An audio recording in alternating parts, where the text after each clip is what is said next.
সত্যি বলতে আল্লাহর একটা অনন্য একটা সৌন্দর্য এই ঘোড়া, যেখানে পিঠের উপরে এরকম, মাথার উপর দিয়ে এরকম পশম লম্বা লম্বা, আসলেই আল্লাহ তাআলার একটা, যেখানে উটকে বলা হয়েছে মরুভূমির জাহাজ এবং ঘোড়া এটাও বাহন একটা।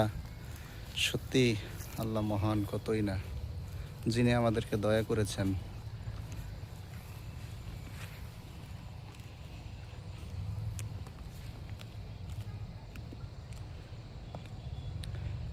এখন আপনার হলো মাগরিবের অনেক পরে মাগরিব প্রায় আরও 20 মিনিট পরে এই শ্যুটটা নিয়েছি। তো দোয়া করবেন আপনারা, এই আল্লাহর শুকরিয়া আদায় করবেন সকল অবস্থায়। আল্লাহ হাফেজ, ভালো থাকবেন আপনারা।